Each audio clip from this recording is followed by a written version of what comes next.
How's that, everybody? This is Gazbot. I showed this before. This is Alien Steel from Ultraman Ace that I had done as a digital rough to be a sketch card, and someone asked me how I turn that into an actual sketch card. So that's what this video is.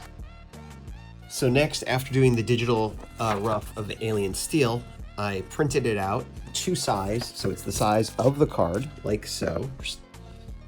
And then this is the madness part. I took a pencil and back and forth, basically made carbon paper.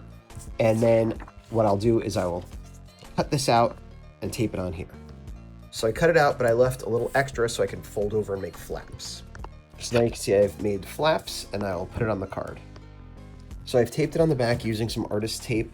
Mostly I tape the paper to itself. A tiny bit I put on the card just to hold it steady.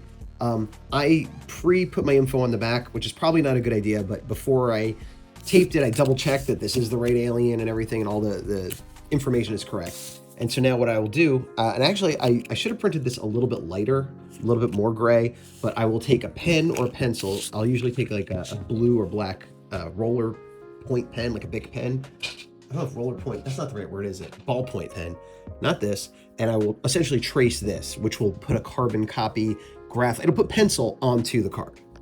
To avoid confusion, this is the actual pen I'm going to be using. It's a Bic round stick, but a ballpoint pen. But really, you can use anything that'll put pressure on this. So you can see I'm about a third of the way done, and I'm literally just tracing what I had already. All right, and so the whole thing has been traced, and then I take off the tape and peel it off. Untaped, flip it over, and there we have it. It's not perfect. It's missing some details, but essentially I've got all the main parts there. It's a little blurry. There we go.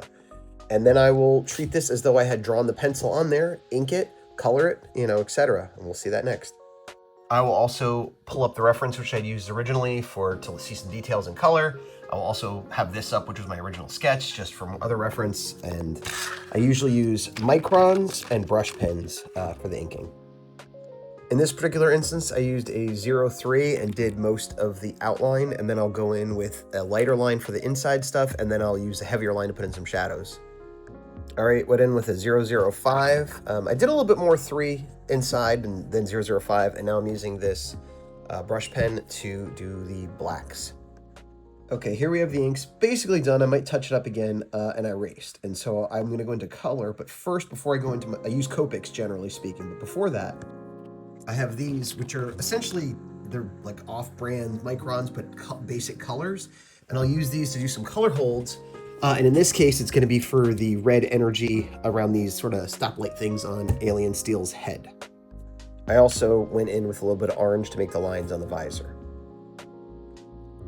All right, so I have used Copics. I used 3 different colors, sort of a light orange, a darker orange yellow, and then a light brown to do this part of the uniform.